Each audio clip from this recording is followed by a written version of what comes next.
We want to begin with the intense search for the gunman behind what New York City police are calling a targeted attack, caught on camera this morning in the heart of Manhattan as the morning rush hour was getting underway. The victim is 50-year-old Brian Thompson, the CEO of UnitedHealthcare, part of the largest private health insurance company in the country. The gunman's face was covered by a mask and hood. He fled to Central Park on an electric bike. And this new video obtained by CBS News shows him leaving the park at 6:59 a.m. That was 15 minutes after the shooting, and it was captured by a surveillance camera on the Upper West Side. Now, the shocking attack took place early in the morning, and there are reports that the victim's widow said her husband had previously received threats. CBS's Meg Oliver is going to lead off our coverage from the scene of the shooting. Good evening, Meg. Norah, good evening. Security cameras outside this Midtown Manhattan hotel captured what the NYPD described as a brazen targeted attack. We want to warn you, the video is disturbing. You have a male shot coming over in the north.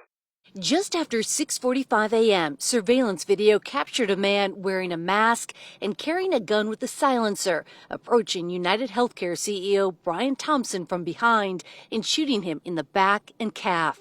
CBS News has edited the video to crop out Thompson stumbling, then crumbling to the ground. The gunman can then be seen trying to unjam his gun before shooting again, then calmly walking across the street. The shooter arrived at the location on foot about 5 minutes prior to the victim's arrival.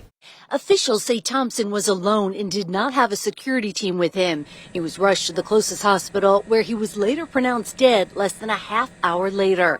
Today, his wife told NBC News that her husband had been receiving threats before the shooting. Police Commissioner Jessica Tisch. Every indication is that this was a premeditated, pre-planned, targeted attack.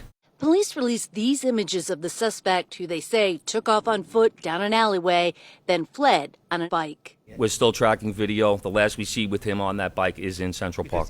Investigators say they recovered a cell phone near the scene and are conducting forensic analysis of the device to determine if it belonged to the suspect. What do you make of him using a silencer? It's concerning that a silencer was used, because using a silencer kind of means that the person might have been hired to kill Mr. Thompson.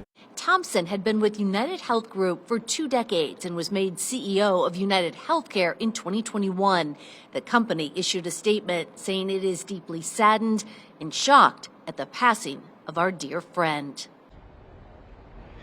A law enforcement source tells CBS News that the suspect went to a Starbucks right before the shooting and left behind forensic evidence that's being tested. And surveillance video there captured enough of his face to run it through facial recognition. Thompson leaves behind a wife and 2 sons. Norah. Crucial new information, Meg Oliver. Thank you very much.